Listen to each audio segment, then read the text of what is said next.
Ahí voy viendo algunas características. Buenas tardes a todos. En nombre de la dirección de Centro 2, Patricia Ampla y Alicia Perego, les damos la bienvenida a este taller clínico llamado Efectos de la transferencia en el analista, la dimensión de escena y la subjetividad del psicoanalista en el dispositivo. Dictado por la licenciada Alejandra Chinques, que es psicoanalista y psicóloga egresada de la Universidad de Buenos Aires. Está en la coordinación del equipo editorial de la revista Nudos en Psicoanálisis de Centro 2. Es cofundadora de Puntos de Fuga, un espacio para el diálogo del psicoanálisis con otras disciplinas, arte, política y ciencia. Es docente y supervisora en Centro 2 y consultorio privado.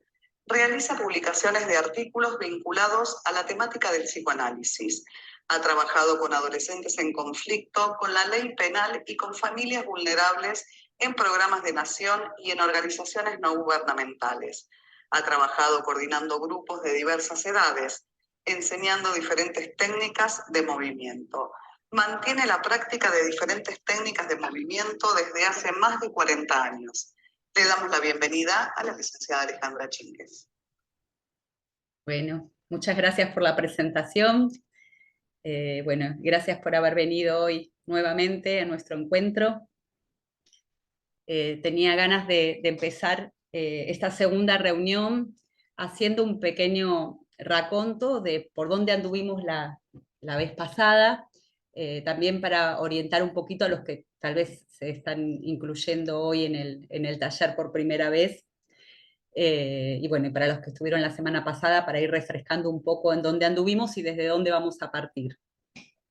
Les contaba que en el encuentro anterior, que este es un tema que siempre me ha interesado hace muchísimos años, que presto especial atención a qué es lo que nos sucede cuando estamos atendiendo. Me gusta decir, como dice Lacan, y les contaba el otro día en el seminario 8, qué sucede del lado del analista. Y le fui dando distintas vueltas a este tema. Hace unos años di otro taller, le habíamos puesto con una colega, Leticia Torres, le habíamos puesto contratransferencia y deseo del analista, dos conceptos que tocan este campo de temáticas, una segunda vuelta que intenta dar Lacan sobre este concepto o noción que ya venía desde Freud. Y en esta oportunidad me pareció que podía estar bien ponerle al principio efectos de la transferencia en el analista, porque me pareció que leyendo distintos autores que trabajaron este campo de fenómenos, muchos los llamaron contratransferencia a algo que me pareció mejor y más preciso pensarlos como el efecto de la transferencia del lado del analista. Y esto fue un poco lo que intenté desarrollar la vez pasada, haciendo un recorrido en Freud, en principio, sobre la noción de transferencia. No sé si se acuerdan que les contaba que la primera vez que menciona el término es en Estudios sobre la histeria, y después hay una mención en la interpretación de los sueños, después pasamos a los escritos técnicos, hay una conferencia, la conferencia 27, que habla de la transferencia. Hicimos un pequeño recorrido como para ver, bueno, si decía que se trataba de efectos de la transferencia en el analista, ¿qué estoy entendiendo por transferencia? Y después les di una vueltita por esta misma noción en Lacan, pero situándonos, como yo les decía, a la altura del seminario 8, donde él en un momento dice que la implicación del analista en la transferencia alcanza, para pensarlo así, alcanza con decir que es la implicación del analista en la transferencia y que no es necesario seguir usando ese término de contratransferencia que él habla en ese momento como un término impropio por las confusiones en las que se empantanaban según su criterio, y a veces me parece a mí que sí, que es así, algunos psicoanalistas que continuaron con la obra de Freud, ¿no? Las analistas que siguieron a Freud. Hoy quería retomar desde este hilo, pero meternos un poquito más en experiencias clínicas donde algo de esto se pueda ver. Algo estuvimos viendo, ¿se acuerdan? En el ejemplo de Racker, donde cuenta esta situación que la paciente se ríe y lo hace reír al analista contándole las gracias que hacía la hija, del analista. El analista se empieza a sentir muy movilizado porque se empieza a matar de risa con todas estas gracias que le cuenta, empieza a sentir que lo está cargando, ¿se acuerdan de esto que decíamos de que se siente burlado?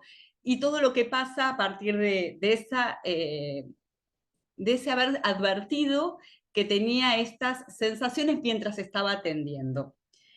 Entonces, para retomar, me daba ganas de volver a leer juntos el parrafito en donde Freud, en el texto que es Perspectivas Futuras para la Terapia Psicoanalítica, que es de 1910, dice algo en relación a lo que él va a llamar ahí contratransferencia.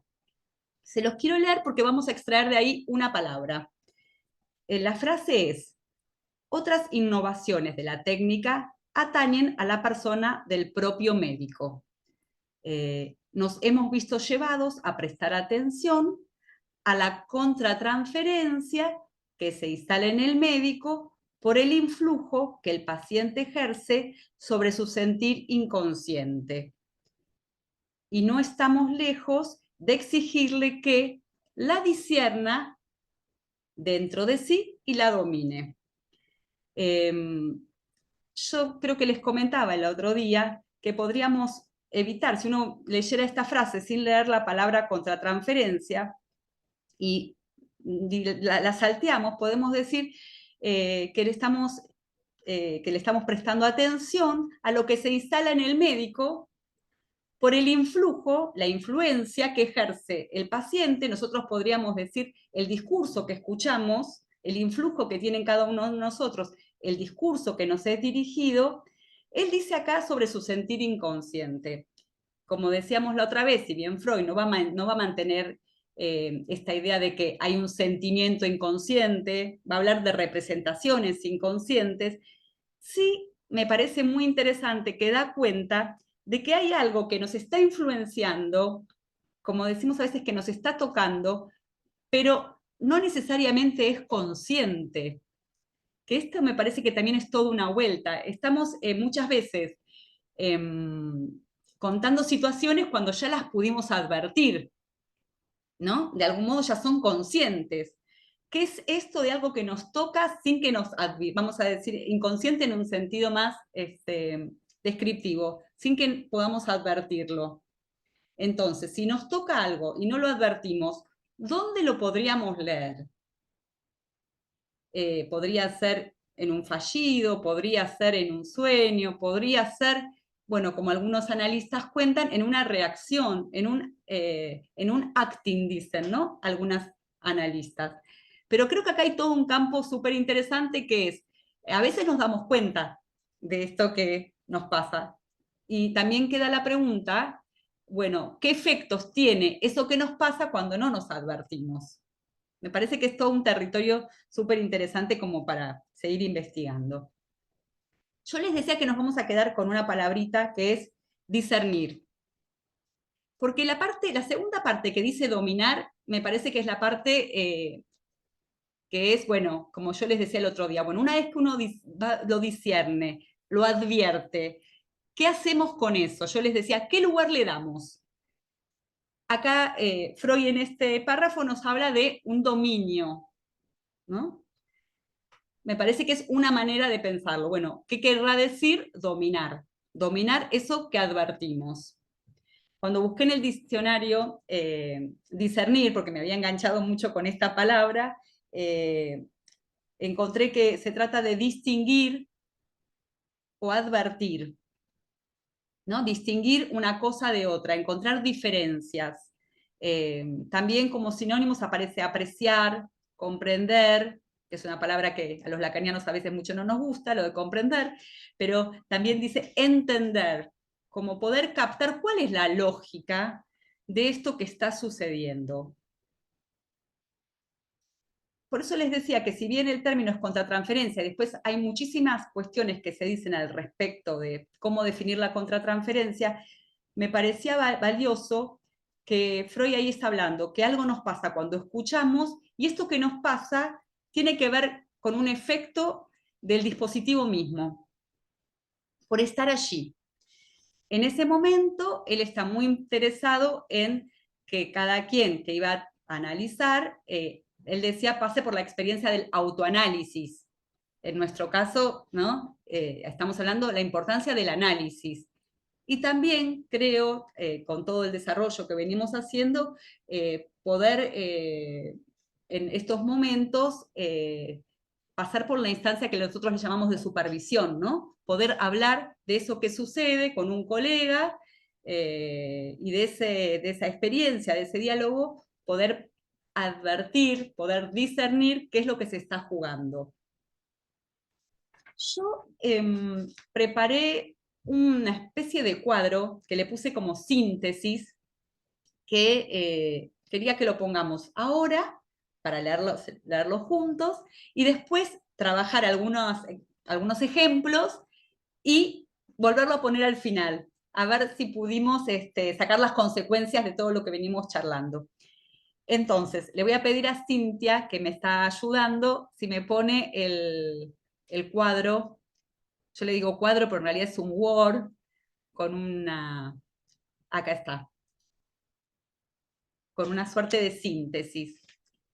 Puse así, esto que le estamos llamando el fenómeno que experimenta el que está escuchando, lo llamé territorio de lo que experimenta el psicoanalista. Y esto experimentado en tantos fenómenos pueden provenir de diferentes lugares, ¿no? En principio me parecía que esto que sentimos, que experimentamos, puede provenir, vamos a decir, en términos generales, de la subjetividad del psicoanalista. Cuando digo subjetividad del psicoanalista, ¿de qué estoy hablando? Fui encontrando como distintas maneras de hablar de esto. Freud habla de la persona del médico, ¿no? Como hablaba recién en este texto. También hablamos de los prejuicios que tiene el que atiende. Los ideales, ¿no? Prejuicios ideales están ahí trabajando en conjunto.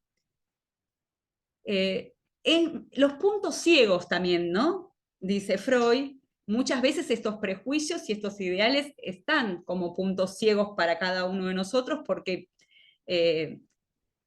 escuchamos, vivimos a partir de ellos, y si no hay un recorrido analítico lo suficientemente exhaustivo, podemos no estar advertidos que estamos recepcionando lo que nos cuentan desde alguno de estos ideales, por ejemplo.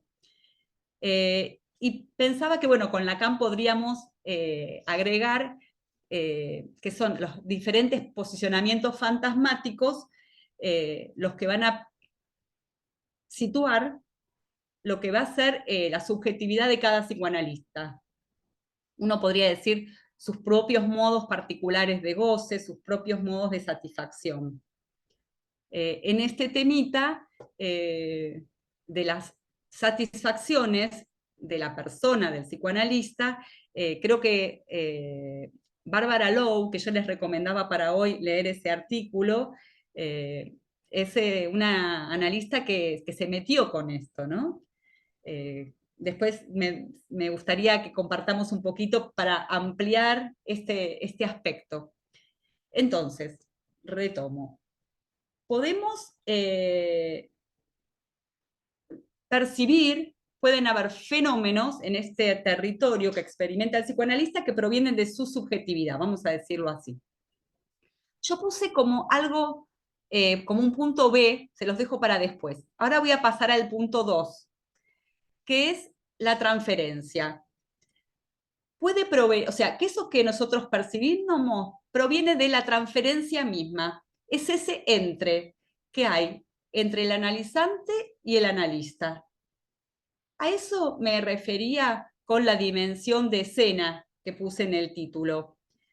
También durante bastante tiempo estuve trabajando algo de lo que es la retórica como disciplina que estudia cómo un discurso afecta a su auditorio, ¿no? Distintas figuras, las figuras de la retórica, que tienen cada una distintas posibilidades de afectar al quien escucha.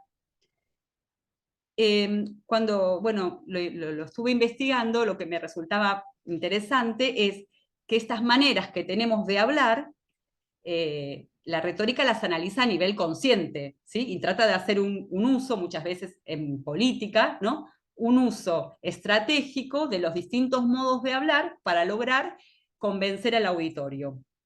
Pero podemos pensar que cada uno de nosotros tiene un modo particular de hablar que está vinculado con su circuito pulsional y que toca, afecta a quien nos escucha. Por ejemplo, les doy un ejemplo muy habitual, pensaba alguien que está posicionado como víctima, ¿no? Que cada vez que habla queda ubicado como que es la víctima de todo lo que sucede a su alrededor. Entonces, el que escucha a alguien que está en esta posición podría sentir pena porque es víctima de un montón, de una serie de acontecimientos.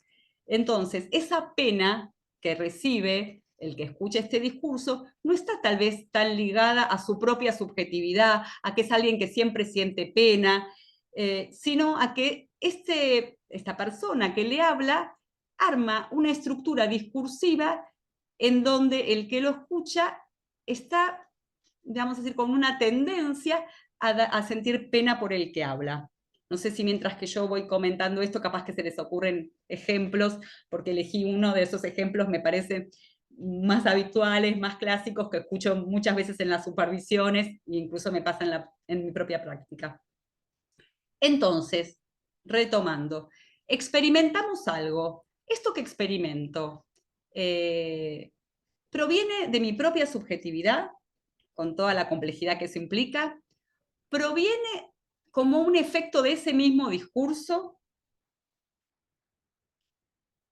y lo que ponía como 3 es si hay un cruce entre el analizante y el analista. En una autora que me resulta muy interesante, Françoise Dabuan, ella en un libro que les recomendaba también, habla de interferencia, y cita ahí que esto mismo, disculpen, no sé si llegan a escuchar un timbre que están tocando acá, ¿no? Alguien que se equivocó. Y Dawan me desconcentró, perdonen. Dawan lo llama interferencia y comenta que Bion, a esto que ella le llamó interferencia, en la transferencia lo llama intersección. Yo puse así como para tratar de explicárselo en mis palabras y un poco con todo lo que venimos charlando. La subjetividad del analista puesta en juego en la transferencia, apostando a que ingrese para favorecer el trabajo analítico. Lo que comanda aquí es lo que llamamos, a partir de Lacan, deseo del analista. Sería, ¿en qué estoy pensando? Algo que sí es de mi propia subjetividad, pero que empieza a jugar un lugar particular en esa transferencia. Un ejemplo que siempre me acuerdo de un colega que me contó que estaba un día en la plaza jugando con su hija. Bueno, estaba jugando, ¿no? En los juegos, vieron esa parte que hay en las plazas del tobogán, la hamaca.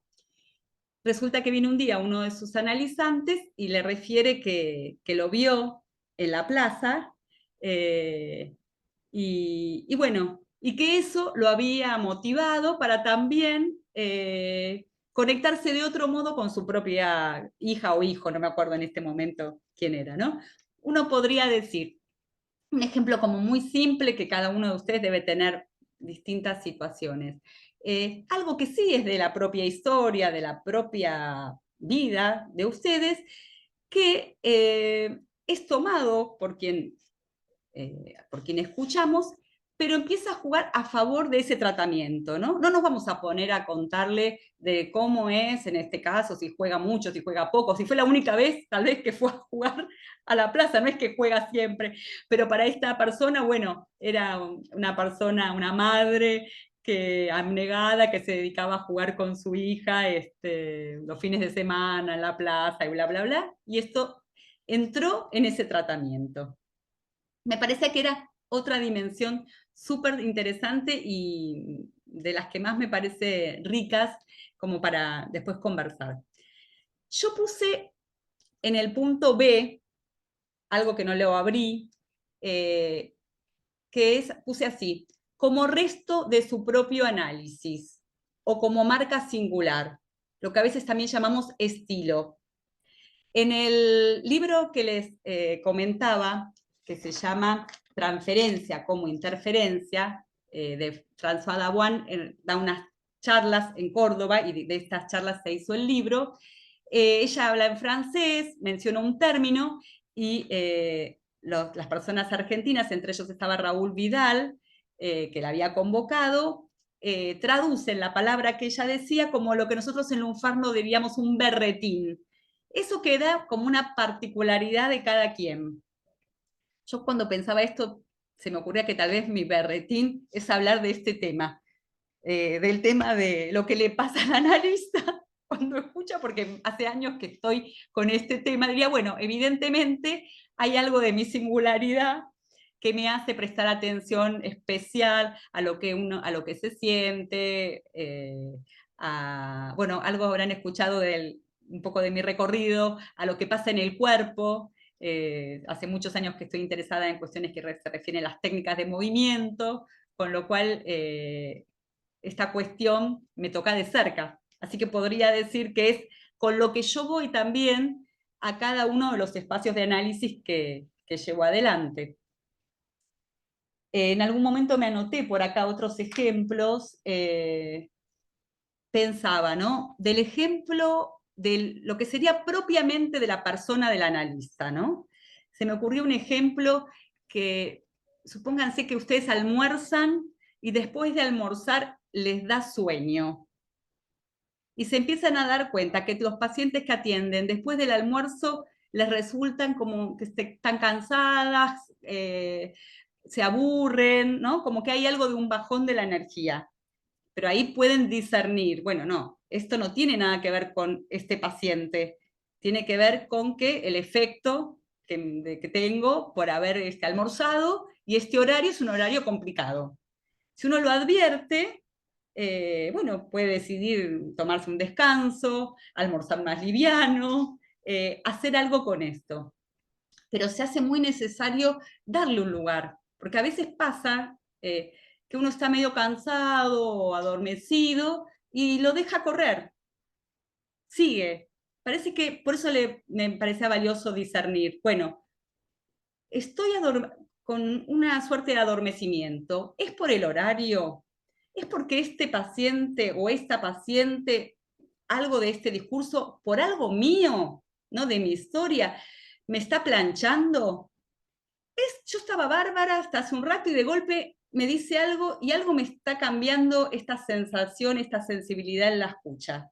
¿No? Todo ese caminito de diferencias que se pueden empezar a advertir cuando uno capta y le da un lugar a estas sensaciones. De lo que yo decía del berretín, pensaba, por ejemplo, ciertos modos de usar el humor, ¿no? Algo del estilo particular, de que no es que el analista con este paciente usa el humor, con este otro no lo usa. A veces alguien tiene que decir esto, lo tengo que, ¿no? Poner en pausa, aunque es un estilo, es hacer determinado tipo de ironías, que sería una figura retórica también, hacer cierto tipo de chistes. Con determinado paciente decido abstenerme de eso, no ponerlo en juego. Pero podría darse que es algo con lo que se van armando las transferencias para un analista. También pensaba el uso de los tonos de voz, las pausas, hasta pensaba también la manera de vestir que tiene un analista. He escuchado gente que dice, no, voy de fulanito porque es como re canchero, es muy suelto, descontracturado. O me acuerdo ahora de un amigo que decía, no, voy de fulanito porque es muy elegante. ¿No? Es tomar algo, porque la elegancia, supónganse, o ese modo particular de vestir, es de ese analista, pero entraba en la lógica de esta persona que lo decía en un lugar particular. Generalmente estamos, como les contaba que decía Zoom, ¿se acuerdan que hablaba la vez pasada de de Asun, este psicoanalista que tiene un libro que se llama La transferencia, él decía que somos aspirados por el cliché, ¿no? ¿A dónde va a ir a parar eso de cada uno de nosotros? No sabemos. A medida que alguien hable, eso se va a ir poniendo en juego. Estaba viendo si me anoté algún... sí, en un momento decía algún modo particular que cada quien tiene de acompañar los relatos. Son cosas, digo, muy pequeñas, identificaciones que cada analista a veces porta, que incluso puede ser un modo particular de corte de la sesión. Si corta diciendo, bueno, vamos a ir dejando, o algunos, como es mi caso, que me paro, a veces me doy cuenta, no me doy cuenta que me paro y corto la sesión así. Son pequeños detalles que uno pone en juego y que a veces para algún analizante pueden tener un valor particular, porque como puse al final, puse, no hay transferencia mordiendo en el vacío. Me refería a esto. Para que se arme ese enlace particular, es necesario que del otro lado no haya una app, ¿no? Pensaba que también nos puede dar esto que se está hablando de la inteligencia artificial, en qué se diferencia un tratamiento analítico de que alguien ponga, no sé, tengo tales síntomas, cuál es el mejor modo de resolver tal síntoma, ¿no? Que tal vez le da una serie de consejos o indicaciones. Bueno, esto que estamos armando nosotros, este dispositivo en el que, al que apostamos y que consideramos que tiene un tratamiento del malestar muy particular, no sería posible con una app simplemente porque la app no tendría una posición gozante, ¿no? Algo del vínculo erótico, la implicación erótica, como diríamos, tomando el seminario 8 de Lacan, no es posible, hasta donde yo entiendo por lo menos, con una app. Yo puse ahí, será necesario que se preste algo de la persona, del analista, para que se pueda armar la escena del paciente. Esto último que les puse es como el punto de arribo que les contaba el otro día, de todos estos años de estar investigando. Para responder a la pregunta, ¿no? ¿Qué lugar darle a este campo de fenómenos? Se hace necesario ese discernir que plantea Freud. Entonces, este es como, ya acá como un poco les entregué todas mis cartas, ¿no? Ahora se trata tal vez de empezar a, de algún modo, probar, ir viendo si este esquema que se me ocurrió nos funciona y nos orienta en la escucha. Entonces, Paula Altairac, que está acá con nosotros, escribió dos viñetas que me mandó, y le comentaba que sobre todo la primera me parecía que podíamos compartirla ahora porque muestra algo de un analista que está implicado en esa escena. Si tenés ganas, Paula, de sacarte el mute y bueno, y contarnos. Bueno, dale, gracias, Ale. Bueno, lo que yo había escrito es de una paciente que la estoy atendiendo hace un poco menos de un año. Es una paciente a la que, bueno, voy a mencionar como María, es una mujer de 50 años que consulta por dificultades con su pareja. Em, Su pareja es una mujer con la que está hace varios años y conviven intermitentemente de acuerdo tienen como un arreglo de convivir algunas semanas sí y algunas no por una cuestión de los hijos de la pareja de ella.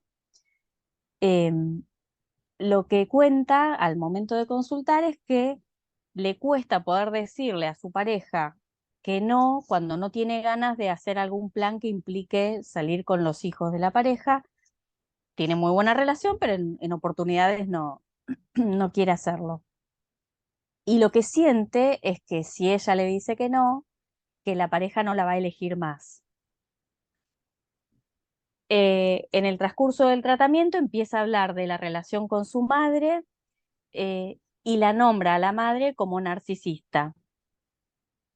Ella lo que viene diciendo es que tiene muchísimos años de análisis con un analista anterior, y entonces dice que esto lo tiene como muy, muy trabajado y que pudo ubicar en ese tratamiento que la madre era narcisista.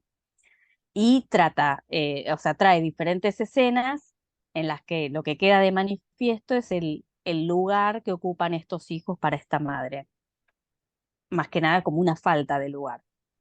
Particularmente, mi paciente, María, hace un montón de cosas por su madre, la llama permanentemente, le hace trámites, la acompaña, bueno, todo el tiempo lo que dice es que ella hace para que la madre esté contenta con ella. Y la madre todo el tiempo la desvaloriza, la trata de manera cruel, tiene como arranques caprichosos en los que de repente le deja de atender el teléfono y no se entiende bien porque no media ninguna explicación, se comporta medio de manera cruel, desaparece, la deja preocupada. Bueno, en todas estas escenas, cuando María las relata en el análisis, se angustia muchísimo. Bueno, ella todo el tiempo hace referencia a todo lo trabajado que tiene esto de la relación con la madre.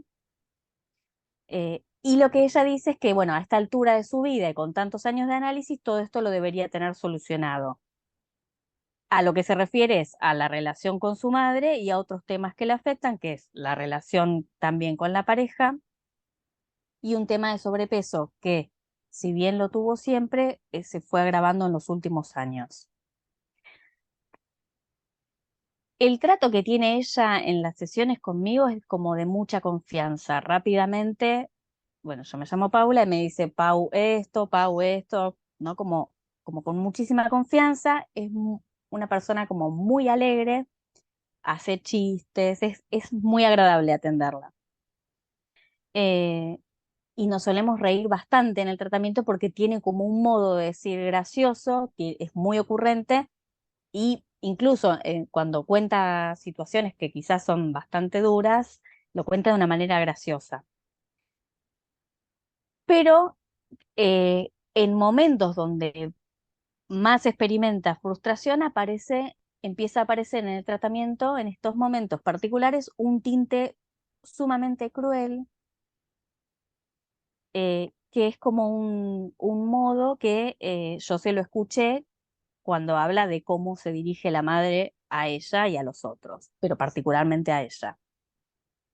En estos momentos en el análisis, entonces se pone como muy enérgica, cambia el tema el tono de voz, incluso la postura corporal es absolutamente diferente y me increpa. Entonces, por ejemplo, me dice, ¿qué me vas a decir que yo ya no sepa? O frases como, ¿qué me vas a decir que esto que me pasa tiene que ver con mi mamá? ¿Otra vez me vas a decir esto? Eh,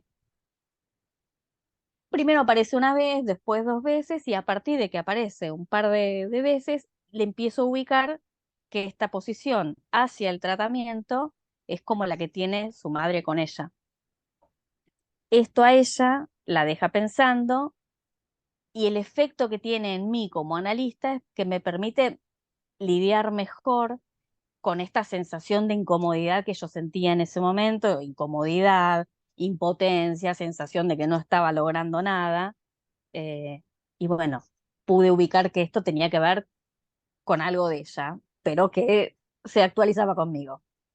Bueno, hasta ahí el Claro, recorte. sí, cuando lo leí, que Paula me lo mandó, pensaba bueno, que tal vez primero a veces nos enteramos de eso que le pasó a Paula, sentirse medio maltratada, cuestionada, con la sensación de que este tratamiento no está sirviendo para nada, el psicoanálisis no sirve para nada, porque ya le pasó con el anterior analista, aparte cambió de analista, ¿no? También hay algo que cambia de analista, también podría cambiarte a vos. Pero me parece como que a veces uno se encuentra con eso. Y ahí, volviendo a esto que yo les invitaba a tomar como herramienta, que era, bueno, poder discernir, me está pasando esto, estoy incómoda, es porque es un rollo mío que me pasa que estoy insegura con lo que sé, con lo que vengo, no estoy supervisando tanto, ¿O es que se está armando algo acá con esta paciente? O son las dos cosas, ¿no? Un poco tomando lo que podía pasar. Me parecía muy interesante, o sea, en este caso Paula tomó una decisión, que fue comunicar algo de esto. Esto tiene toda una deriva para muchos autores, porque, digamos, una vez que uno lo discierne, ¿qué hace con esto? Una opción es decir algo, porque en este caso sería que se está dando, yo pensaba el cliché, alguien que es cruel y maltrata y alguien que tiene que bancarse esto, ¿no? Habitualmente esta escena estaba al revés, la paciente es la que recibe el maltrato y en el caso de la transferencia se invirtió, la que recibe el maltrato es Paula y ella está identificada a la madre. Uno puede pescar esto y una vez que lo advirtieron, bueno, ¿qué hacer con esto? Una, que la que cuenta Paula, es que se lo dijo. Esta parece una analizante, ¿no? Alguien que con bastante poco que vos le decís, ella rectifica su posición, advierte y también puede darse el lugar para decir, ¿hablaba yo o quién hablaba en mí? ¿No? Esto que, como Paula dice, ¿me habla a mí o a quién le habla? Y la paciente puede decir lo mismo, ¿quién habla acá? ¿No? A raíz de la interpretación, dice, bueno, mi madre en mí podría ser, ¿no? Esas cosas que a veces, maneras que encontramos para tratar de hablar de una identificación. Después algo que Paula no tocó, pero que me parece que podría ser interesante en un tratamiento es en qué momentos se pone en juego esto. ¿Cuándo es que alguien que viene con una transferencia positiva, diría Freud, es agradable, vos te reís, ahí también nos pasan cosas, ¿no? Digo, estamos metidos en una escena en la que nos reímos, es agradable, pero cuando no hace obstáculo mucho que esto nosotros no lo tocamos. Sin embargo, es interesante estar advertidos, ¿no? Que estamos respondiendo a una demanda. La demanda es de hacerle de complementariedad para que pueda seguir hablando. Hace un chiste, nos reímos, te cuenta una anécdota irónica y te da ganas de que siga hablando. Está funcionando. Nuestra subjetividad, la transferencia del lado del analista. Cuando se torna obstáculo, cuando viene a perturbar algo, es que muchas veces prestamos mayor atención. Y una de las preguntas que a veces conviene hacer es, ¿en qué momento saltamos de un registro al otro? No sé si, Paul, ahora que lo digo, se te ocurre algo o bueno, son cosas a veces como para que a uno le quedan como signo de pregunta. En términos freudianos, Freud hablaba que cuando se hace presente, por ejemplo, él decía el amor de transferencia, ¿no? Había algo que estaba al servicio de la resistencia, que hay algo que ya no se está pudiendo decir en términos de lacanianos, no resistencia como que el paciente se nos opone, sino que hay algo en el discurso que no encuentra otro modo de decirse que con una escena. Bueno, perdóname, ahí iba a decir algo, Paula, y se me ocurrió el enganche. No, pensaba en esto que vos decías, ¿no? De que quizás nos advertimos más cuando hay algo de la incomodidad o de lo que suponemos, ¿no? Una transferencia más negativa, pero es verdad esto que decís de los chistes, ¿no? Esto que uno podría pensar, bueno, me viene a contar esto de este modo y esto es para que yo me ría, ¿no? Eh, Ahí es como más difícil, o para mí quizás lo es, porque de alguna manera el modo en que uno responda a eso puede contribuir a que se arme la escena o que el paciente se vaya, por ejemplo, ¿no? Si uno, entre comillas, no festeja un solo chiste en nombre de cierta neutralidad, por ejemplo, puede pasar que no haya onda, lo digo así de manera desprolija, digamos, ¿no? Sí, sí, pensaba, esto que acabas de decir, muchas veces tenemos una manera coloquial de decir que es no rechazar la transferencia, que es prestarnos, ser lo suficientemente plásticos para entrar en un juego, en una escena. por ejemplo, esto que vos contás. Ella, para poder hablar, necesita que haya alguien del otro lado que se ría, que acompañe, que se arme cierta complicidad respecto de estas cuestiones, y mientras que esto está funcionando y permite al analizante, lo que diría Freud, la asociación libre, la continuidad del relato, que empiece a traer sus propias cuestiones, lo sostenemos. Es verdad que muchas veces ponemos mayor atención en estos momentos en que nos tenemos que rescatar de alguna posición. Aprovecho para comentarles algo que me parece que nos puede servir, que es un texto de Winnicott que se llama El odio en la transferencia, que está reunido en los escritos de pediatría y psicoanálisis. Es un texto del 47, sí, 1947. Y habla del odio como sentimiento contratransferencial. Y cuenta cómo es muy importante, como que el odio va a aparecer, ¿no? Él le da un lugar al odio como algo necesariamente que va a aparecer. Entonces, ¿cómo es importante darle un lugar a ese odio? Podría ser el enojo, la incomodidad, la irritación, ¿no? Distintas figuraciones de este afecto. Darle un lugar medianamente dominado, como diría Freud, para no actuarlo. Entonces, a veces una interpretación es un modo, ¿no?, de defenderse. Uno, para no quedar arrasado en la posición, algo dice el analista. Por ejemplo, bueno, esto que vos fue una manera de rescatarte, te sentías, ¿no?, vamos a decir, maltratada, una manera de hacer un buen uso de la bronca que a uno le puede dar, que lo estén maltratando, es decir, bueno, ¿y a dónde estoy metida? ¿En qué escena? Y dar una interpretación que ordena los lugares. Bueno, esto que estás haciendo tiene que ver con lo que vos me contás que te hace tu mamá, por ejemplo, ¿no?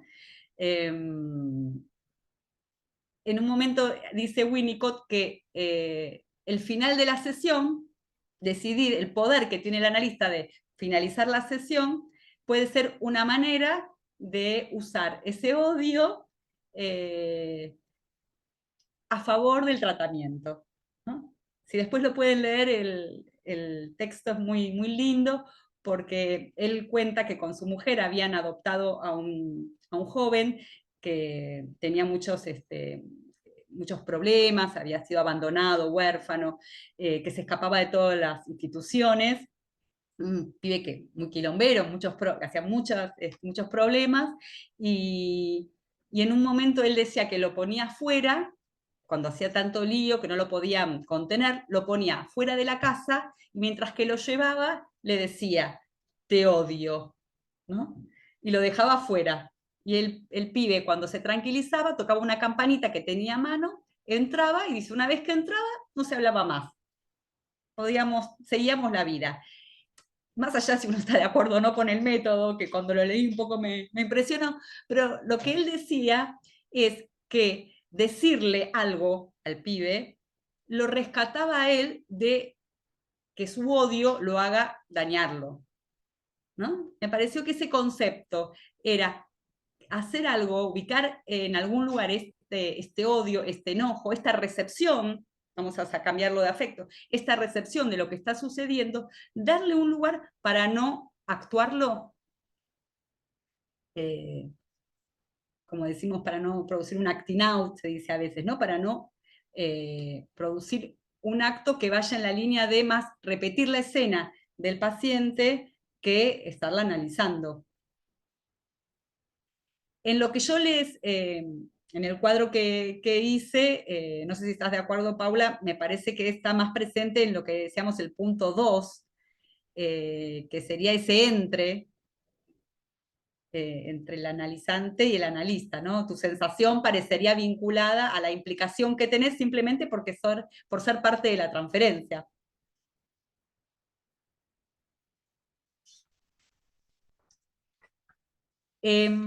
Otra colega que hoy no puede estar, pero me mandó por mail 2 situaciones clínicas, me autorizó a que las lea por ella. La colega se llama Silvia González. escribió lo siguiente. Dice así: reconozco que ese día no me sentía muy bien. Flojedad, chucho de frío. Me preguntaba si se trataba del preludio de una gripe o simplemente cansancio. Había terminado de atender, usando videollamada, a mis pacientes de ese día y estaba a punto de prepararme para encarar otro trabajo cuando me llega el mensaje al teléfono. Se trataba del marido de un analizante y cuando lo veo recuerdo que esperaba sus noticias durante esta tarde-noche. El marido me informa que está esperando que traigan a L sería es la paciente de Silvia, a la habitación, que los médicos dijeron que todo salió muy bien, tal cual lo habían planeado y sin inconvenientes. Creo que llegué a responder, dice, y me tiré literalmente al piso. Después tardé unos minutos en poder acercarme al dormitorio, arrojarme sobre la cama y avisar por teléfono a un familiar que estaba en la casa que viniera a auxiliarme porque la lipotimia que me afectaba era muy fuerte. La jornada concluyó con el resto del día interrumpido, ¿no? Terminó de atender, le agarra esta lipotimia, termina en el piso, llama a un familiar para que la rescate. Y en realidad, no sé, esto lo hablábamos con Silvia el día siguiente, que me cuenta que no se había sentido bien. Cuando cuenta lo que le había pasado, ella pone acá que le pregunté qué había pasado antes de la lipotimia, ¿no? Esto ella lo reconstruye a continuación. Entonces ella dice que recordó que la paciente, cuyo marido la puso al tanto de la situación, a ella la venía preocupando. Tenía miedo de esa operación que tenía que atravesar la paciente. Dice, se le presentó cuando habló con el marido ante ella con la historia de años de tratamiento, sus recorridos, lo que implicaba esta operación. Y también agrega, y esto se lo agradecemos a Silvia por la sinceridad, que tenía un punto de contacto con una intervención de similares características que ella misma había atravesado. La viñeta es hasta ahí, ¿no? No sabemos qué lugar ocupó en el tratamiento, pero me había resultado muy interesante que cuando ella estaba contando lo estaban separando totalmente de la experiencia de la cual provenía. O sea, nos encontrábamos un grupo de colegas a trabajar y cuentan, ayer me estuve muy mal, no me sentía bien, como yo estoy, como les decía, un poco con este berretín de estar atenta a estas cuestiones, le pregunto, pero ¿y antes de que te agarre la lipotimia, qué te pasó? ¿En qué andabas? Y entonces ella ahí reconstruye y rescata también ese punto de implicación que tiene que ver con su propia historia en contacto, podríamos decir, en interferencia, para usar un poco el término de Dawan, con la historia de esta paciente. La viñeta es hasta ahí, no sabemos esto cómo va a seguir operando en el trabajo, pero pienso que para esa paciente es mucho más, va a ser mucho más interesante que su analista esté advertida que con eso algo le pasaba, ¿no? Que hay un punto de contacto con ese tipo de intervención y esa situación. Me estaba acordando que hay un texto, que ahora no me acuerdo dónde lo leí, donde cuenta, creo que es en el de Barbara Lowe, que cuenta que Freud, atendiendo a una paciente histérica que tenía una ceguera, conecta con una ceguera que él había tenido una ceguera transitoria que él había tenido en un momento de su vida, ¿no? Esto es un relato que es cotidiano, ¿no? Muchas veces escuchamos a nuestros pacientes, ahí digo nuestros, ¿no? Estoy ahí implicada. Escuchamos a nuestros pacientes y algo nos resuena de nuestra propia historia. Es importante advertirse para ver cómo estamos decidiendo también nuestras preguntas. Si estamos preguntando desde nuestra, por ejemplo, curiosidad, o estamos preguntando siguiendo el hilo del desarrollo. Le digo lo de curiosidad porque ahí tengo otro ejemplo. Helen Dolch, otra analista inglesa, cuenta que estaba escuchando a un paciente que le hablaba de una persona, y esa persona la conocía. Entonces se le despertó una curiosidad especial respecto de cuáles eran las situaciones de la vida de esta persona que conocía. Y que se dio cuenta que el paciente empezó a darle muchos datos de esta persona, que no venía a cuento, ¿no? Lo que ella dice después, que no venía a cuento del tratamiento. Como el paciente, podríamos decir, que pescó una demanda no consciente, no explícita, pero que estaba en juego en esta analista, de un querer saber respecto de ese personaje. Cuando leí esto, digo, bueno, ¿cuántas veces nos puede pasar que nos derivan a alguien que conocemos de cerca, cuando nos habla otra persona, a un amigo, una amiga, el pariente, y estar advertidos de las cosas que nos pueden pasar, ¿no? Con ese personaje, que es un personaje en la historia de este que nos cuenta, estar advertidos para no estar, sobre todo, iba a decir, para no estar demandándole que nos cuenten. Pero como en el caso de Helen Dodge, ella recién se dio cuenta de su curiosidad cuando advirtió cuántos datos que le daba el paciente, que se estaba derivando, ¿no? Entonces vuelvo, cuando Freud dice que hay un influir sobre una dimensión inconsciente nuestra, pensaba en esto, bueno, ella no fue consciente de su curiosidad hasta que empezó a ver los efectos de su curiosidad en el discurso del paciente. Eh, bueno, las vueltas de las vueltas, ¿no? Pensaba en Banda de Moebius. Cuenta Silvia otra escena que dice así. Ella está supervisando a una paciente, o sea, es algo que advierte en una supervisión. Cuenta que una paciente que vive ahora en un país europeo y que tiene además un origen en un país latinoamericano, entonces dice que tiene una manera de hablar muy florida. Habla muy rápido y obliga a repreguntar muchas veces durante la entrevista porque no termina de entender la modalidad del español que usa. Y cuenta que cuando termina la primera entrevista que le hace a esta persona, que puso así: tuve necesidad de salir del consultorio a despejarme, a buscar aire fresco y movimiento, porque sentía la cabeza llena, ¿no? Termina y se va rajando, ella dice, la cabeza llena. No entendía, ¿no? Muy bien qué podía tener que ver esto, por qué le pasó, si tiene que ver porque este discurso era muy florido, porque si había algo de un esfuerzo que ella estaba haciendo por entender, pero le llamó la atención, no es habitual que le pase con dos pacientes que tenga que salir casi inmediatamente a despejarse. Es como uno diría, lo anotó, ¿no? En un cuadernito de notas a un costado para preguntarse, ¿qué es esto? A medida que esta persona fue hablando, ella le empezó a pedir detalles, también para no quedar abrumada por la cantidad de material, empezó a interrumpir, a pedir detalles de la historia, y se fue armando una trama en donde ella podía decir que se trataba de una historia de alguien que había estado en situaciones de soledad y encierro. Bueno, lo podemos dejar ahí, ¿no? O sea, es alguien que recién, cuando lo contó, está en sus primeras entrevistas, pero queda más como pregunta.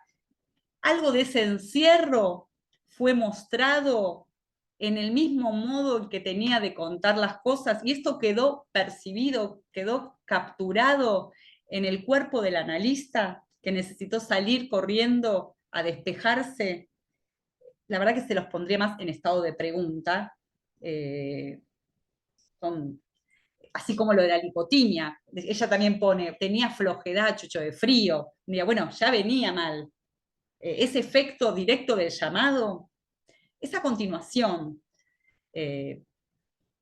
desmayarse de ese modo, que le bajó la presión de ese modo, bueno, no sabemos, no sé si tiene tanta importancia poder decir es la causa, sino poner algunos términos en relación que nos permitan ir pescando la lógica de cada uno de los tratamientos, como un lugar más dónde abrir la escucha, ¿no?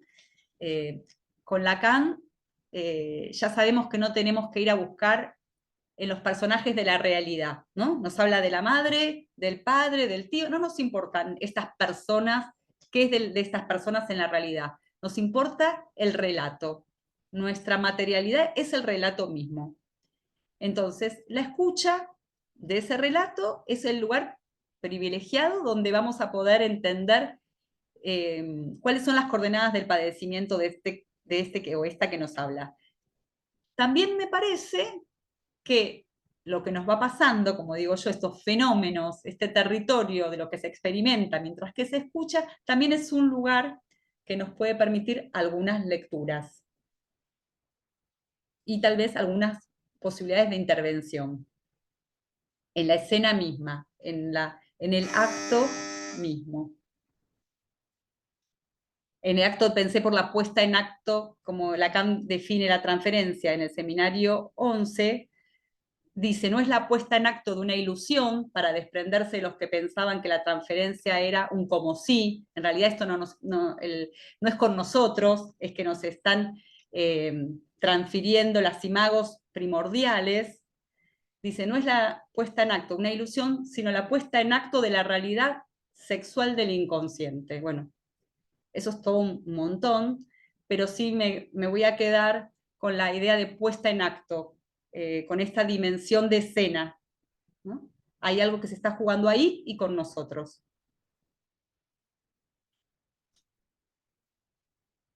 Bien, acá me pregunta algo.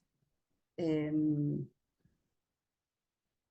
pregunta Cintia si quiero dejar de compartir pantalla. Si querés podemos descansar por un ratito la pantalla y bueno, tengo dos cosas para compartir con ustedes. Una es alguna puntuación del texto de Barbara Lowe y podríamos también meternos en un texto de Lucy Tower, otra psicoanalista inglesa, que cuenta alguna situación interesante para el tema. No tenemos tanto tiempo, son 8:10, vería cómo nos organizamos con esto, pero bueno, antes me gustaría que si alguien quiere comentar algo, se quedó con alguna duda o se acordó de algo que quiera compartir, que nos demos un ratito para esto. A Paula no le pido más que participe, que ya, ya la gasté por hoy.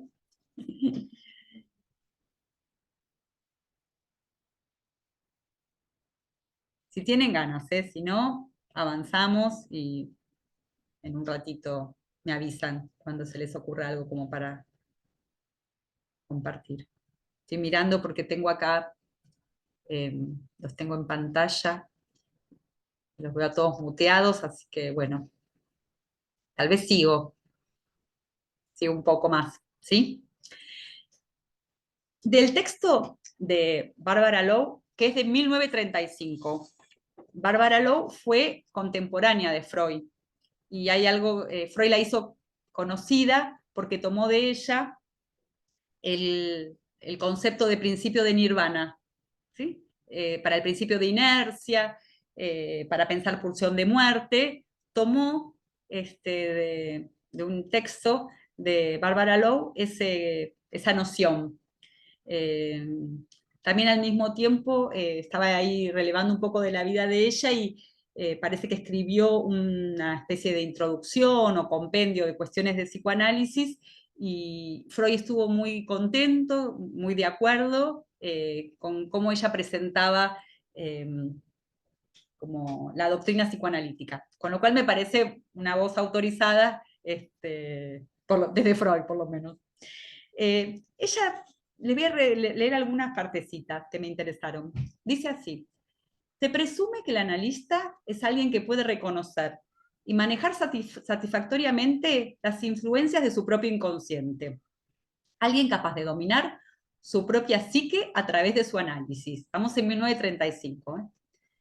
En los hechos sabemos que esto es más que nada una imagen ilusoria, una quimera. Dice, salvo en los casos de naturalezas excepcionales. Ahí no sé si estaba pensando en Freud, ¿no? Sabemos que la situación analítica puede ser usada por el analista como lo es para el paciente, y acá dice, para la gratificación de deseos inconscientes. Especialmente los relativos, dice, a las fases pregenitales y genitales infantiles. Bueno, después ya tiene como un lenguaje muy propio de esta época, ¿no? Pero me parecía que, se los comenté un poquito antes, que es una dimensión que a veces no tenemos presente, cuánto de nuestra satisfacción pulsional está en juego necesariamente mientras que atendemos. Tengo un ejemplo que siempre se me viene cuando recorro este texto, es que hace muchos años tenía una paciente que la atendía cara a cara. Y en algún momento, por la situación, por lo que estaba hablando, me pareció que era el momento adecuado, que venía muy bien, invitarla a que hable desde el diván, ¿no? Entonces salimos del cara a cara y empezó a hablar desde el diván. En el momento en que esta paciente se recuesta en el diván y que yo dejo de verla, advierto la falta con la que me había encontrado. Había una gratificación, por decir así, en los términos de Bárbara Lowe, que se me presentaba de mirarla, de verla. Una paciente que hablaba un poco, como decías, Paula, agradable, simpática, gesticulaba. Había una satisfacción en ese estar mirándola. Mi escucha me hizo pensar, por algo que decía, que no era esto, que estaba bien que hablara en otra posición donde no estuviera bajo mi mirada. Pero yo lo había pensado en otro sentido. Algo de que alguien la juzgara, que entonces no podía como hablar libremente, ¿no? Porque podría tener una mirada crítica. Y que esta era una manera de favorecer, bueno, que se pudiera soltar a la asociación libre. Yo había pensado eso conscientemente, pero me advertí que en el tenerla frente a frente había una satisfacción en juego y que yo ahora me la estaba privando. Tuve muy claro, sobre todo, creo que muchas veces nos pasa, ¿no? Que tenemos un registro de una satisfacción obtenida cuando estamos privados de ella. Mientras que estamos en plena satisfacción, es raro que tengamos un registro, un discernir, como hablábamos hace un rato. Ese, bueno, es un ejemplo que siempre me quedó para, bueno, para tener como una ilustración de estas dimensiones que siempre están en juego. Ella dice así, renunciar a perpetuidad, a las gratificaciones, y dice qué tipo de gratificaciones podrían presentarse. La del niño amado y omnipotente, la del reverenciado padre omnisciente, la del exhibicionismo, del sadismo, del masoquismo, no es algo fácil de lograr tampoco. Tampoco es tan fácil de entregarse a la incertidumbre intelectual que nos presenta el dispositivo. Esa de quedar en posición de suspender los juicios y abandonar el deseo de aportar soluciones, ¿no? Pareció como una pincelada de satisfacciones que están todos los días, ¿no? La de desear ser amado, simplemente, ¿no? Como intervenciones, modos de estar ahí para sostener una satisfacción del querer ser amado por el paciente. También dice el ser reverenciado, ¿no? Que podría ser, bueno, que nos valoren, que diga qué copada mi analista, mirá cuánto sabe, cómo estudia. Dice el exhibicionismo, el sadismo, el masoquismo. No, ella no está pensando en que habría que sería posible retirar estas satisfacciones. Más bien ella se pregunta, ¿qué hacer con esto? ¿Qué se hace con estas satisfacciones? Que si el analista las pone en juego, se transformaría en el análisis del analista, ¿no? Del psicoanalista, no del paciente. Hace obstáculo, dice que si esto se pone en juego, hace obstáculo al trabajo analítico. Entonces, ella plantea algo así como unas compensaciones. Dice, ¿cómo se compensa? Dice, hay una privación ¿cómo se compensa del lado del analista que tiene que renunciar a estas satisfacciones? Me parece que más allá de la respuesta que da Barbara Lowe, me parece súper interesante la pregunta, ¿no? El camino que ella elige es que hay algo de un acto de creatividad, dice ella, de vivir en la experiencia que podría proporcionar un tipo de satisfacción que pensaba si no es cercana cuando pensamos el deseo del analista, ¿no? El deseo de que allí haya análisis. La creatividad en juego. Ella dice, igual que el artista, y compara al analista con el artista. Algo de esa posibilidad de crear, de combinar elementos, dice, de tomar algo del mundo exterior, transformarlo y devolverlo de otro modo, podría ser una interpretación. Podrían ser vías para hacer algo diferente con este tipo de gratificaciones. Dice, no es lo mismo vivir pasivamente, estar, como dice, como un observador en la escena, que vivir en la escena. Y después dice otra cosa que me parece súper interesante, que es, no es lo mismo dar una respuesta emocional al material, que dice ella, tener una reacción a las emociones del paciente. Ella diferencia. Una cosa sería tener una respuesta emocional. En el ejemplo que teníamos, que Paula nos traía, es la respuesta emocional es, bueno, la inquietud, un poco de enojo, podría ser en algún caso la sensación de que uno está siendo maltratado, o el aburrimiento, ¿no? Hay un registro de la emoción, que no sería lo mismo que reaccionar, que yo diría intervenir desde ahí sin advertirlo, ¿no? Yo he escuchado relatos de gente que se enojan, el paciente falta 1, 2, 3 veces y el analista tiene o el psicoanalista tiene una intervención que proviene de su enojo, una reacción, diríamos, de yo a yo. No está pensando en qué lugar quedó ubicado para ese paciente en particular. Está reaccionando como con el verdulero de la esquina. Me clavó 3 veces, estoy enojada y capaz que le digo cosas muy sutiles, ¿no? He escuchado gente que puede justificarse con mucha sutileza, pero parece importante cada quien discernir desde dónde se está pensando esa intervención. Pensaba lo del enojo porque es bastante, el odio, como decía Winnicott, es bastante interesante, ¿no? Para pensarlo en nuestro espacio.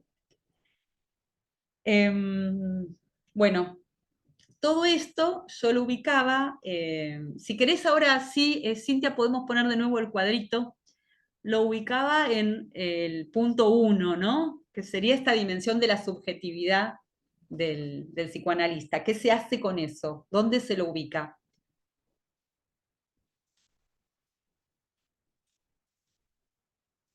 Y después se me ocurría contarles otro material clínico que proviene de un texto que se llama La contratransferencia, de 1956, de Lucy Tower.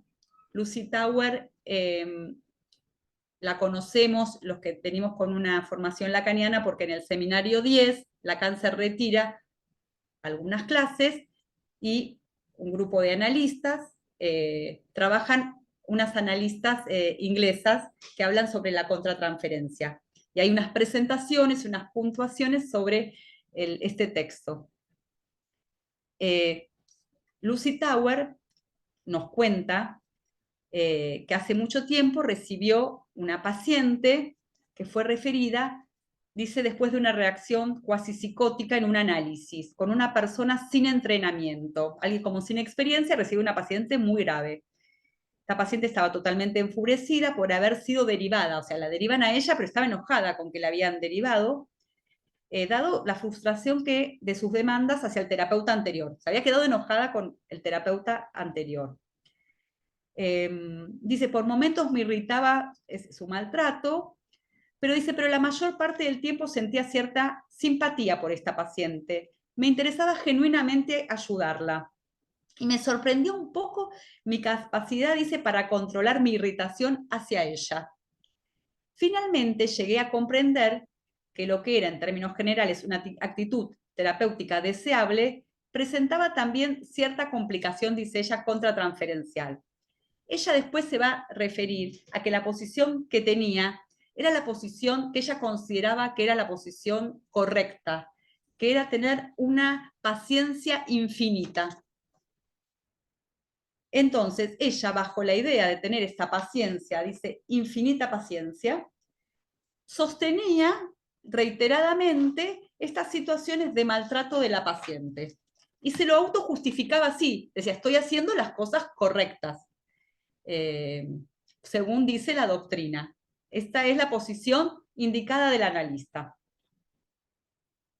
Lo que le pasa a Lucy Tower es que un día se olvida de la paciente y se va a comer, se va a almorzar muy tranquilamente, se demora, hace una sobremesa, dice que fue buenísima esa comida, y la paciente llega y ella no se encuentra en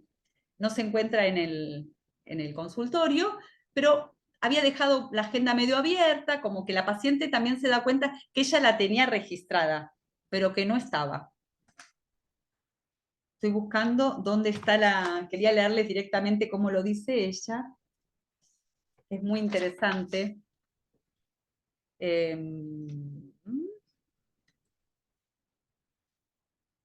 Dice así: un hermoso día de primavera, salí de mi consultorio 20 minutos antes de la cita de esta paciente, dejando mi agenda abierta sobre el escritorio. Eso es lo que yo les estaba contando, y ahí cuenta esta situación.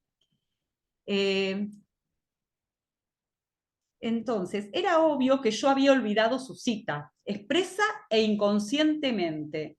De repente me di cuenta de que estaba absolutamente harta del maltrato, hasta el punto de no poder tolerarlo más. O sea, se olvida, y el olvido que ella registra le hace darse cuenta que en realidad lo que ella consideraba que era la posición correcta del analista, en realidad era un maltrato y del que estaba harta. Cuando comencé a enojarme con mi paciente, y entre ese momento y la siguiente sesión en la que vino, estuve realmente furiosa con ella. O sea, cuando se da cuenta que se olvidó y que está furiosa. Relacioné una parte de esta rabia con la culpa por haberse olvidado, ¿no? Y otra con cierta angustia respecto de cómo manejaría yo la entrevista a la sesión siguiente. La cual, de acuerdo a mi expectativa, iba a ser que la paciente se iba a poner totalmente furiosa. Fantaseé, lo cual por supuesto era un deseo, que mi paciente daría por terminado el tratamiento conmigo. Esto yo lo he escuchado muchas veces de alguien que dice, ay, ojalá no venga más, esto es muy difícil, ya no aguanto, ¿no? Una fantasía, cuenta. En su siguiente cita, ella miró feroz, bueno, viene la paciente.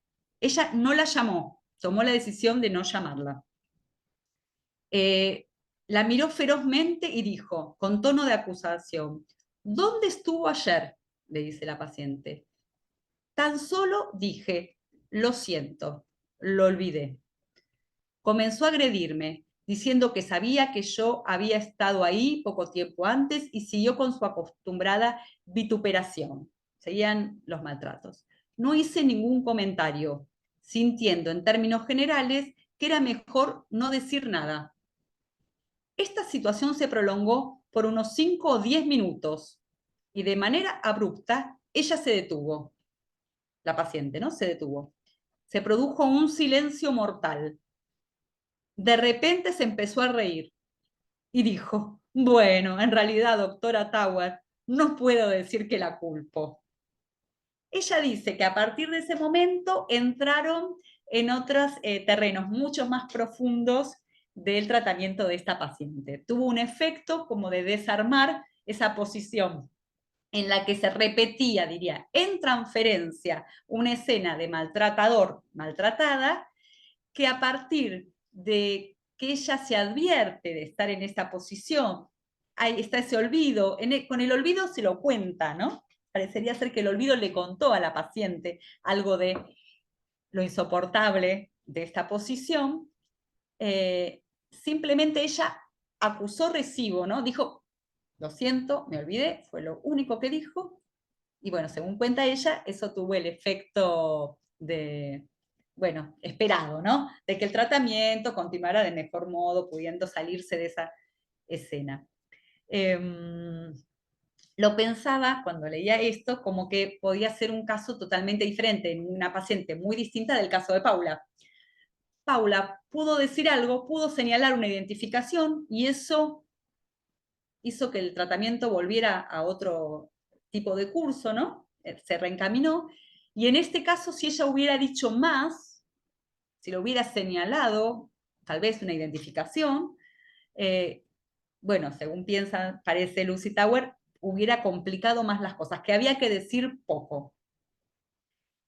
Con lo cual, y para terminar, me parece que el punto de discernir que algo nos sucede no nos lleva necesariamente a tener que decir algo sobre esto, que también fue una de las críticas muy fuertes que se le hicieron al modo en que trabajaban muchos postfreudianos con la contratransferencia, que es algo así como una suerte de confesión.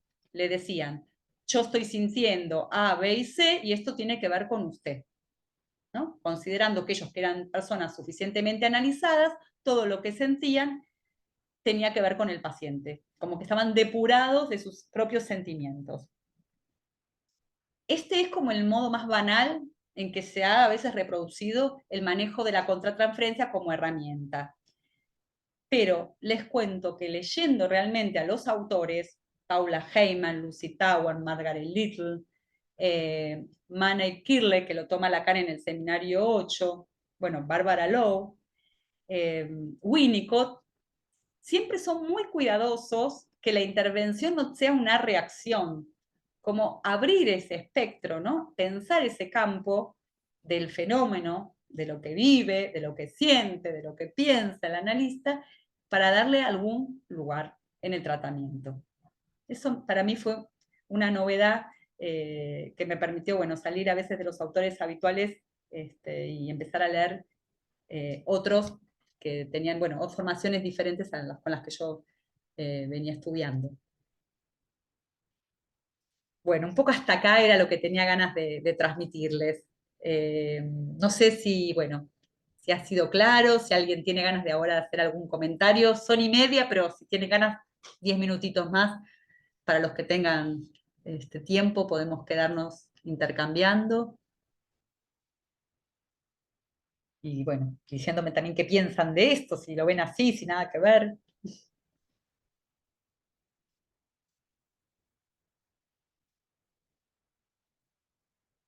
A ver, Irina. Creo que Irina estaba, no sé si estás ahí con posibilidades de... Ahí Sí, está. buenas tardes. Es que lo apago porque tengo muy mala conexión. Estoy desde México y Dale. entonces... ¡Ay, qué lindo! Bueno, ahora que decís México, estuve trabajando y no nombré, y realmente sería una deuda, estuve trabajando mucho con 2 libros de una mexicana que se llama Gloria Leff. La otra vez la mencioné. Ajá. Trabaja Juntos en la chimenea, es el libro, lo tengo acá adelante, y Freud Ujú. atormentado. Estoy en deuda con Gloria Leff por todo lo que he podido investigar a partir de sus libros. Así que bueno, alguien de tu tierra, Ok, te ok, le agradezco. ok. Buenas tardes. Buenas Primero, tardes. esto que acabas de decir a mí me resonó mucho y se me hizo súper importante. Esto de la o sea, tomar lo que surge contratransferencialmente, pero no como reacción, ¿no? Sí, Sino como guardarlo ahí y después en el contexto ir viendo realmente qué tanto es de cada cual, ¿no?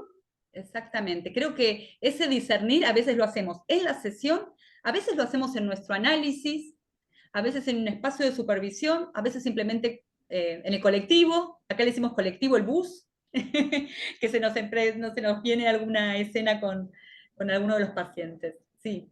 Después, ¿qué se hace con eso? Es algo para ubicar detalladamente en cada tratamiento. Ujú, ujú, sí, Sí, ayer me pasó con una paciente, llegó y de entrada fue su primera vez y me dijo, yo soy muy tímida, me cuesta muchísimo trabajo relacionarme y hablar. Y no paró un segundo de hablar toda la sesión. Este, y cuando terminó la sesión, yo estaba realmente, me di cuenta que me sentía muy cansada. Que fue Claro, una sesión que me agotó. Entonces, entre mí pensé, dije, bueno, menos mal que era muy tímida y que muy costaba mucho tímida. trabajo hablar. Pero bueno, es Bueno, esto, ¿no? De pero mira, tomarlo. es Ujú, interesante porque es muy prematuro porque es una primera entrevista, pero uno claro, podría decir, tal vez ella es tímida porque hay alguien que le habla como ella te habló a vos en su vida cotidiana, tal vez hay algún personaje en su historia que le habla como ella te habló a vos. Y vos quedaste apabullada que tal vez como queda ella, ¿viste? Como jugando ok. los lugares distintos a como se estaban jugando en la escena de la transferencia, un poco al modo de lo de Paula, ¿no? Ujú, ujú, Digo, vos sí, quedaste, te dices tímida y te habla así. Vos, como decís, anotás, ¿no? ujú, ¿Cómo quedé? Es una hipótesis. Bueno, tal vez alguien le habla como te habló a vos. ujú, Y ujú. esta sensación te permite ir entrando de a poco en esa escena transferencial. Ok, ok. Sí, muy interesante, Alejandra, muchas gracias. Bueno, me alegro. Que te enganche mi berretín. Gracias. Acá están saludando, alguien levanta la mano y no sé si me doy cuenta quién es. El que levanta, que hable nomás. O la que levanta.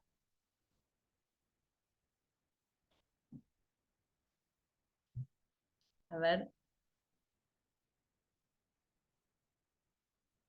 Ujú. No sé si lo están poniendo en el chat.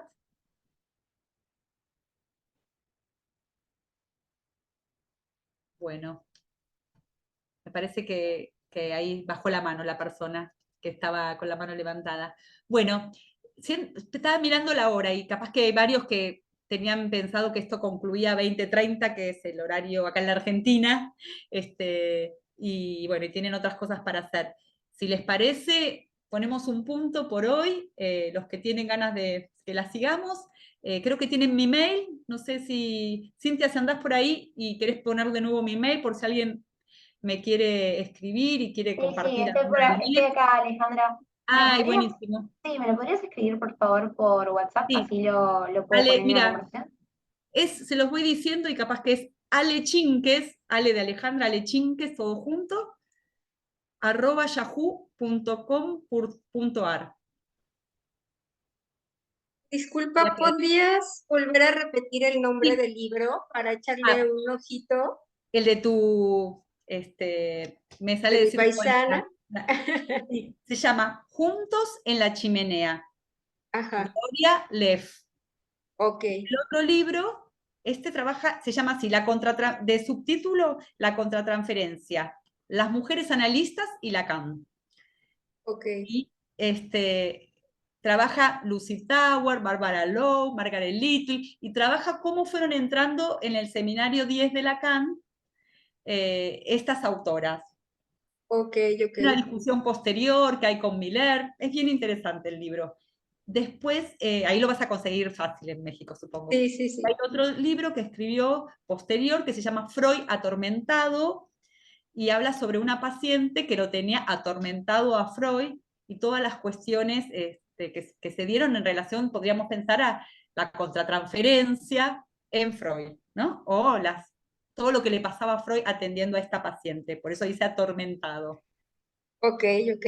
Lo buscaré, muchas gracias. Bárbaro. Bueno, si les parece, ponemos un punto por ahora acá y bueno, la seguiremos en otro momento, ¿sí? Les mando un abrazo grande para todos. Muchas Muchas gracias, gracias. Muchas Alejandra. gracias. Buenas tardes. Chau, Chao. chau. Gracias.